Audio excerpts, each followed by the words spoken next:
Having talked about reason for cravings, I did say that your hormones are not on your side and they are not in your favor. Ghrelin is the hunger hormone and leptin is the satiety hormone. Ghrelin signals your body to eat, whereas leptin signals your body to stop eating. Both of them are produced in different places in your body. Ghrelin is produced in your intestinal tract and leptin is produced in the adipose tissue, which is also called the fat tissue. इनकी disruption कैसे होती है? When you do not have a set sleeping pattern, your cortisol levels increase and that disrupts the secretion of these hormones. जब आपका sleep cycle proper नहीं होता है, आपका sleeping pattern ठीक नहीं होता है, तो क्या होता है, आपकी बॉडी में ग्रेलिन हार्मोन की सिक्रीशन बढ़ जाती है, you are hungry more often, and leptin की सिक्रीशन कम हो जाती है, which is why your body does not feel satisfied and you do not stop eating at the point where you are actually satisfied with your food. तो इसको correct कैसे करना है? कोर्टिसोल सिर्फ स्ट्रेस लेने से ही नहीं ऊपर हो रहा है, आपका पुअर स्लीप पैटर्न से भी ऊपर हो जाता है. अब स्ट्रेस की जहाँ बात करते हैं, ऑल ऑफ अस भी से कि हम तो स्ट्रेस लेते ही नहीं हैं. स्ट्रेस बेसिकली एक नेचुरल रिस्पॉन्स है आपकी बॉडी का, और ये किन चीज़ों से हो सकता है? ओ सुबह उठ के ये काम भी करना है, अच्छा घर में ये करना है, क्या पकाना है, समझ ही नहीं आ रहा, रोज़ रोज़ क्या बनाए. ये सारी चीज़ें आपके कोर्टिसोल लेवल को बढ़ा देती हैं naturally.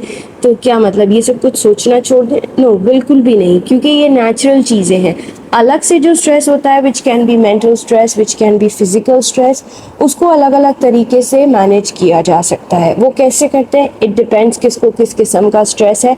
It's not the same for everybody. So coming back to cortisol, it disrupts ghrelin and leptin. तो उसके लिए हमें क्या करना है? We have to try to sleep properly, taking 6 to 7 hours of uninterrupted sleep. हम कॉन्स्टेंटली अगर जाग रहे हैं फॉर मैनी डेज, लेकिन अगर एक दिन की भी अनइंटरप्टेड स्लीप 6 to 7 आवर्स का आपने ले लिया, तो आपके ghrelin and leptin levels properly manage हो जाते हैं और इनका जो डिसबैलेंस है इन द बॉडी वो करेक्ट हो जाता है. Just 1 day of proper sleep. लेकिन क्या मतलब इतने दिनों तक उसको ख़राब करके फिर एक दिन में सही कर लें? नो, ऐसा नहीं है. You will try to sleep at the same time every day. I know it's not easy, इसकी आदत डालनी पड़ती है, but if you are getting uninterrupted sleep, आपका ग्रेलिन और लेप्टिन मैनेज रहेगा और आपको क्रेविंग्स कम होंगी. बेसिकली लेट स्लीपिंग के अंदर ये भी होता है कि आपके पास you have more opportunity to snack on stuff. रात में वैसे ही आपका मेटाबॉलिज्म थोड़ा सा रेस्टिंग स्टेट में होता है and your body is repairing itself, तो बहुत ज़्यादा इसको डाइजेस्ट कर लो, उसको डाइजेस्ट कर लो नहीं कर रही होती है. तो we need to give it rest. आप उसको फूड दे देते हैं तो वो प्रॉपरली डाइजेस्ट भी नहीं होता, stage in your intestinal tract. It can be stored as fat as well because you are not even moving at that time. तो वो जो स्नैकिंग की अपॉर्चुनिटी आपके पास ज़्यादा है because your ghrelin hormone is disrupted and you are feeling hungry more often. This is also counted as craving. Of course it will lead to weight gain as well. So one thing to manage your leptin, ghrelin and cortisol is to regulate your sleep, जो कि easy काम नहीं है.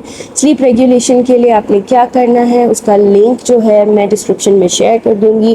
Because मेरा अपना मानना है कि नींद ऐसे ही अगर बाज़ार में मिल रही होती तो सब जाके ख़रीद लेते, किसी को शौक़ नहीं है जाग के अपने हार्मोन्स को ख़राब करने का, अपनी सेहत को ख़राब करने का. But it's not an easy task. So there is a link to the post where you can see what are the steps that you can take to manage your sleep properly. In the next video, I'm going to talk about insulin disruption and how to deal with cravings caused by insulin disruption.